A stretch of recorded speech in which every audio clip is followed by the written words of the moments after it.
Double-edged empathy. How to explain yourself to others when no one believes you. Did you know that empathy has a dark side? It's great, it's wonderful, it's useful, but sometimes our capacity for empathy cuts both ways and leaves us feeling alone and misunderstood. This video is about how to use empathy in a helpful way to explain yourself to others and avoid the common pitfalls that result in not being believed. Hi everyone, Paul Micallef here from Autism from the Inside. I make weekly videos sharing the human side of autism, so make sure you hit subscribe to get the latest content. If I had to rank the #1 most common autistic experience, not being believed would be a very serious contender. When I first discovered my own autism, one of the things that meant the most to me was having an explanation that validated a lifetime of trying to explain myself to others and not being believed. These lights hurt my eyes. These boots are too tight. I can't concentrate if I have to look you in the eye. No, I'm not joking. No, I'm not playing dumb. I really honestly don't understand what you're trying to tell me right now. There are so many examples and situations I could choose from. I even had a manager at work once tell me in all seriousness that I couldn't possibly be burnt out because I'd only recently had some time off and I was only working 50 hours a week. Sometimes people point blank just refuse to believe what I'm telling them about my own experience. And this is not just a minor inconvenience. Often this type of thing has serious negative consequences receiving adequate support in general, but especially regarding treatment for physical and mental health. I know people who have been sent home from a hospital emergency room being told to come back if it gets any worse. Meanwhile, they're thinking, the pain is so bad, I'm actually a little bit surprised I'm still alive at the moment, so I don't quite understand how it could possibly get any worse. But because they didn't look like they were in that much pain, in other words, their external reaction to the pain was not typical, it's easy to dismiss even potentially life-threatening concerns. Anyway, that's really just the tip of the iceberg. This is a huge issue for the autistic community, especially when it comes to receiving adequate supports. But the big question is, why am I not believed? When I say, ouch, that hurts, am I being unclear? Is there any ambiguity? Am I not communicating well? No, there's nothing wrong with my communication.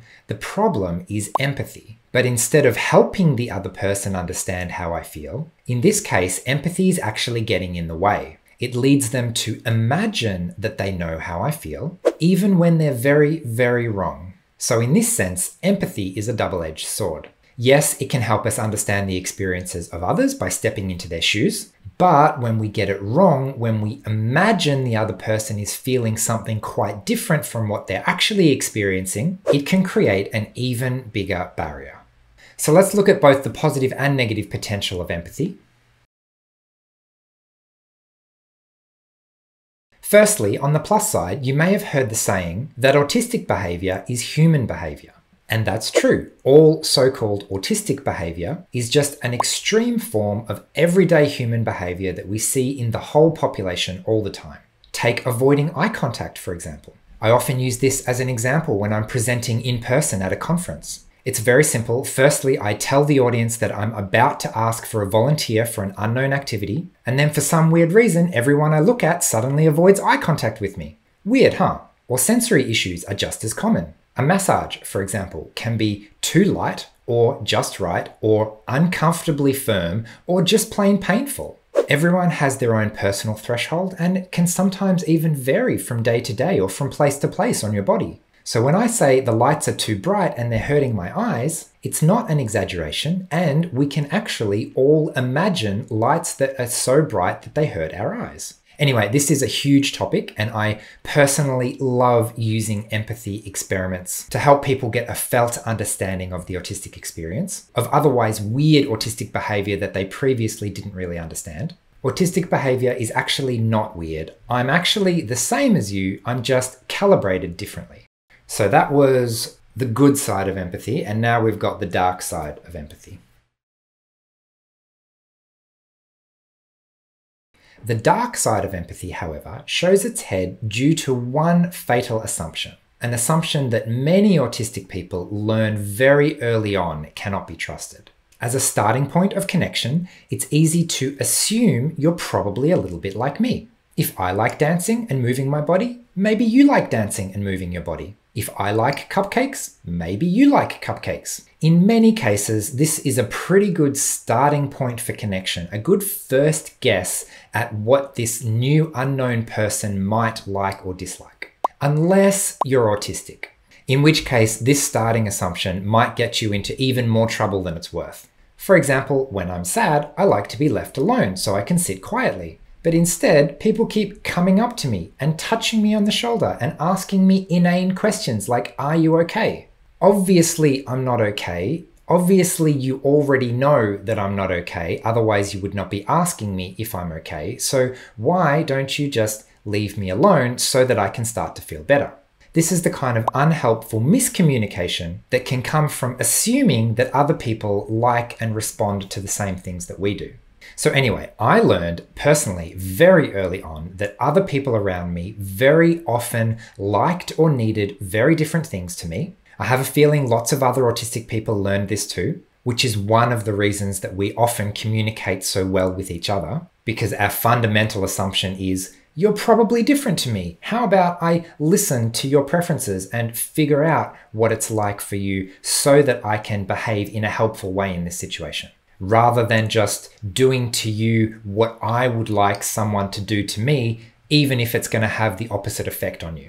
I suspect this is probably the basis for the double empathy problem. If you haven't heard of the double empathy problem, it's essentially the theory that neurotypical people communicate reasonably well with each other and autistic people communicate reasonably well with other autistic people, but it's when we try and bridge that divide and have neurotypical and autistic communication that's where most of the misunderstandings happen. In other words, the general neurotypical assumption of, well, this other person is probably a lot like me, is actually a pretty good assumption most of the time, provided they're still working within the neurotypical population. But that same assumption can often lead to very big misunderstandings when applied to autistic people. So it might sound a little silly, but this is one of the big reasons why I'm often not believed. Oh, the noise is hurting your ears? No, that can't be right. The noise isn't hurting my ears, so how could it possibly be hurting your ears? Oh, what's that? You're mentally exhausted from an hour of socializing? No, that can't be right. Don't be silly. People can socialize for hours without getting tired. I don't know what you're talking about.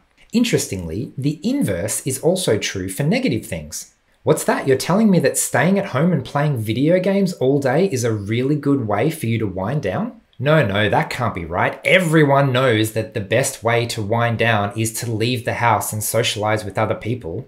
Anyway, the list of personal examples for me is endless. I have ignored so much good advice in my life because I know that, yes, it probably works for 99% of people, but it absolutely does not work for me.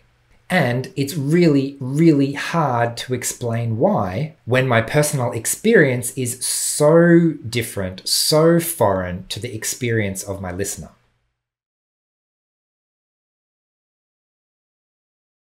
So, how do we get around this problem? There are essentially two main options. Option one is to use empathy to fight empathy. I just need to find an experience that you relate to that will help you understand my experience right now. And in this sense, telling you what I'm actually doing and what I'm actually reacting to is absolutely not going to help. So if I tried to explain, I'm actually really tired because I've just spent an entire hour socializing in a noisy pub, which is really difficult for me, that's probably not going to land for someone whose experience is quite different to that. So instead, I can use an example that they might relate to where they've had a similar experience of a really intense, draining experience. And I might say something like, for me, this type of socializing is a little bit like a really high stakes chess game. And I've been focusing a lot, calculating all my moves and making sure I don't make a mistake. And I'm exhausted and I just need a brain break from this situation. Or a similar strategy is to acknowledge explicitly, I know this is easy for you, but it's not easy for me. Or even worse, I know this is something that you don't particularly like doing either, but for me, it's especially or even impossibly difficult sometimes. One example I often use to illustrate this point is having to go up a flight of stairs. Some people, like me, for example, don't really care about stairs all that much. I used to live in a house that had 3 stories, and I would regularly, probably half a dozen, if not more times a day, I would run up and down those stairs and I wouldn't even think twice about it. If I was about to walk out the front door and I realized I'd left my wallet upstairs, I'd just run upstairs, get it, run back, and wouldn't even think about it. There was even one time when I was living on the 20th floor of an apartment building, and I got home from work one day and I thought, you know what, I'm just going to take the stairs just for fun. To be fair, I didn't do that again. That was probably a poor choice, but you get the idea. If the lift is broken and I have to catch the stairs, it's annoying, it's a little bit of an inconvenience, but it's no big deal. For lots of other people though, it could be a significant barrier. I once broke my ankle and I was on crutches for weeks. Stairs were really challenging. When someone in a wheelchair says, I need to use the lift, they're not just being lazy because they don't want to use the stairs and it's a mild inconvenience. So hopefully with these types of examples, we can show how it's not the actual task itself that is inherently difficult. It really depends on the person as to how difficult we find certain things. So essentially, option 1 is to try and relate the feeling, the experience that you're having with something equivalent from their perspective that they can understand. Option 2 is a little bit more direct. It's essentially a direct request to please just believe me. I know it makes no sense to you. I'm sorry I can't explain myself better at the moment, but please just trust me when I say this is my experience. And let's be honest, there are lots and lots of situations where neither of those 2 options are going to be particularly effective. But you can only try, and the more you try, the more you have practice at explaining yourself and also of requesting what you need even when the other person doesn't fully understand it. And ultimately, I find it helps to remember that it's actually not solely my responsibility. What I actually need is for people to meet me halfway on this. It's a double empathy problem. It's not just up to me to close the gap. I need the rest of the world to try and put in a little bit of effort to close the gap too. So anyway, I hope this video has helped you with some strategies to explain yourself to others when you're not being believed. Thanks so much to Emerald Queen and Eleanor de Howler Werewolf Queen for suggesting/requesting this topic on our last live stream event. We'll actually be having another Ask Me Anything live stream event this time next week, so make sure you put that in your calendar if you'd like to attend. Otherwise, as usual, please leave a comment if you can. I'd love to hear what you think. Thanks for watching. I hope you've enjoyed this video, and I'll see you again next week for our live stream. Bye.